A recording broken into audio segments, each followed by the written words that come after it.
is a big idea, a new world order. In the near future, Earth is dominated by a powerful world government.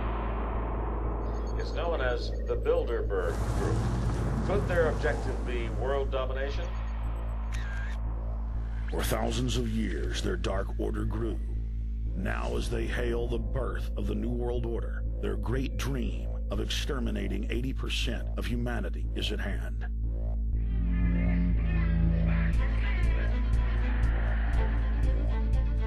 For the first time in history, the elite's plan for world government is blown wide open. You will learn the secret that drives the entire New World Order agenda.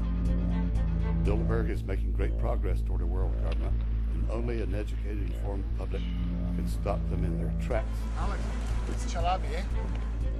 For the first time, all the pieces have been put together.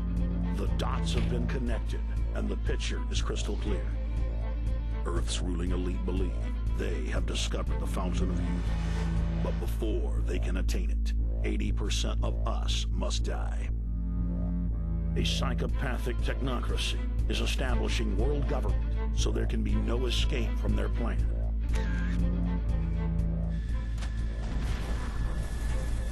The New World Order is the old world order. I mean, it's just the names have changed, the appearances have changed. Most people have no idea. They're not after money. They have all the money they need. They're after power.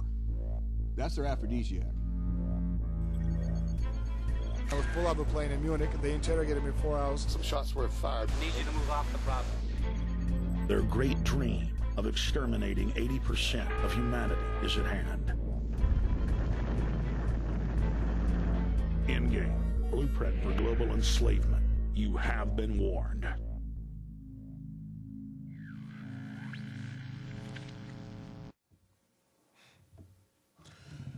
Hello, friends. It is the 19th day of December 2007, and my fellow Austinite, who's been out in L.A. the last 2+ years, is Kevin Booth. He, of course, was the producer for Bill Hicks, one of America's most renowned, top 20 comedians, and, of course, a very serious social critic as well. It's the same scale as George Carlin. And he, of course, is a documentary filmmaker in his own right. I consulted a little bit on this film 4 years ago when Kevin started it, and it's gone through several different phases, and it's really the most powerful drug war film I've ever seen. It's American Drug War, and it's premiered in London. It's premiered in Los Angeles. It won Best Film International Human Rights at the Artivist in Hollywood, won Best Film at Silver Lake, Best Film Evil City, the DIY Film Fest, and a lot more, and it's going to be on Showtime coming up next year. And Kevin was kind enough to invite me to MC its maiden voyage tomorrow night at a venue, Antone's, here in Austin, Texas, at 6 o'clock. So for folks watching this later on the internet at prisonplanet.tv or on Google Video and other places, or on Access in the future, this was, of course, December 19th, 2007. And so the film premiere will be December 20th, 2007. That is tomorrow evening. Kevin, great to have you here. Hey, man. Good to be back in Austin. Nice to be home. You were joking around, though. Yeah, it's almost Christmas time, and it's hot outside. Must be Austin. Yep. Everybody always tells you to pack warm, and then you get there and you sweat. Just like I got back from England, everybody was telling me how freezing it was going to be, and all I did was sweat the whole time. So this film's what, 2 hours long? 2 hours, right under 2 hours. You know, we shaved it off. The original edit was 6 hours long, and then we shaved it down. The version that won the festivals was a little over 2 hours. Now I shaved it right under 2 hours, so we'll fit into. Yeah, the festival version was 210, but this says 120. Yeah. That's why I was checking. I guess I've seen the festival version. This, of course, won't be out on DVD until, a few months after they've aired it on Showtime? Just 30 days after. The official release date, it's supposed to air on Showtime at the very beginning of March, and then it will be official DVD release 30 days after the premiere. And you will be seeing this at Infowars.com. Cool. Make no mistake. And Kevin, it's also you're planning a part 2 of this, aren't you, that gets into more of the government side, how they bring it in? Oh, absolutely. Because we had to start somewhere. Now, I've seen a lot of drug war films, but this one gives you a wide view of a lot of different facets. Before we get into some specifics and play some clips tonight for the viewers out there, Kevin, walk through the process of making this, and like any true great work, really, this was a process, a saga, kind of a quest you were on from the descriptions, and also watching you make it for almost, well, I guess, over 4 years. How the film changed several times to its final form. Give us a nutshell of the length and breadth of the film, and then let's get into some specifics and focus in on some sub areas. Well, I mean, 4.5 years ago when I started on this thing, I thought that I would interview people for a couple of months, I would edit for about a month, and then we'd put it out and have a film.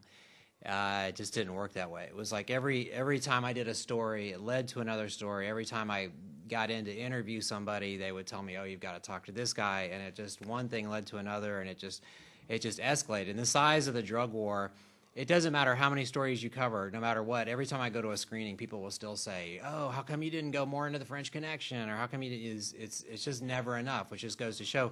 Even though I worked on this thing for 4.5 years, I didn't even scratch the surface of what's going on out there in the But drug this war. is still in depth. Oh, I feel like I packed it with a crowbar. You know, I don't know how I could have got any more information in there. I mean, really, at one point, Showtime was talking about, giving me my own series, and the negotiations drug on, so I decided to just take this route because I had to get it out there. But, I had enough information, enough footage for an 11-episode series, and so what I did was I just took the 11-episode series and just smashed it down into 2 hours, basically. And, at the beginning, I released the film just titled The Last White Hope, and it was more of just an informative documentary, and I just felt it was lacking something. My father passed away during the making of the film, and that just opened up more of a thing where a lot of people would tell me that their favorite parts of the film was where I got into the more of the personal aspect of it. And, that was a hard decision for me to put myself in the film like I did. I didn't really intend on doing that at the very beginning. Because you lost your father, your mother, and your brother to drugs and alcohol. Yeah, what I call the legal drugs of alcohol, tobacco, and pharmaceutical. Correct. So.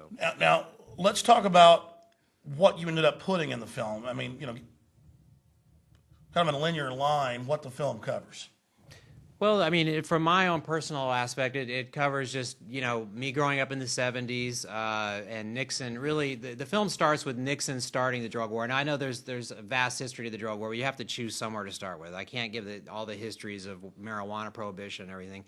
So for all practical purposes, this film starts in 1971 and basically takes you all the way up to the fact that, the White House is still filled with Iran-Contra conspirators. It's very important that I felt that we revisit Iran-Contra now that we're poised to go to war with Iran. It's important that people, the kids today, you go to all the universities, I'm on the university lecture circuit right now, they don't remember Iran-Contra. And so this whole idea about all this history that we have with Iran, it's all new to them. It's important for the kids out there to understand that. So you're reintroducing that. Yeah, it's important for them to go. And my, I try to have a friendly thing. I've become close friends with several gang leaders and drug dealers and the founder of the Bloods. Yeah, the founder of the Bloods. Freeway Ricky Ross. Yeah.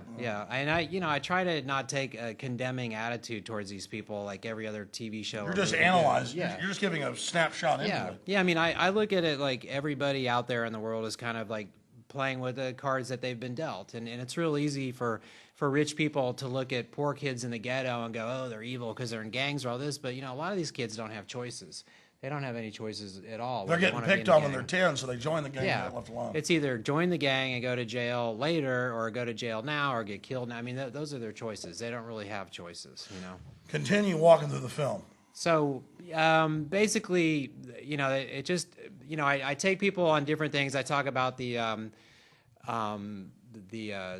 crack epidemic. That was a big deal of the 80s into the 90s, and I'd go into talking, how I always felt, and back then before I even got into any of this stuff, I remember back in the 80s that I always felt that the media actually created the crack epidemic. I remember them coming on TV and basically saying, crack cocaine, it's the new powerful, cheap, deadly, addictive drug. It's they so introduced cheap the and new so powerful. Yeah, and it's basically they were promoting it. The media was promoting crack, and I feel like and I'm not saying they're not bad things, but it's just the same thing now. I was talking about the crystal meth epidemic. The crystal meth epidemic that's being rammed down our throats, and kids hear that, and it makes them want to do it. And at the same time, it's the same thing with suicide education. They started that in the early 1990s, and within just a decade, youth suicide more than tripled because kids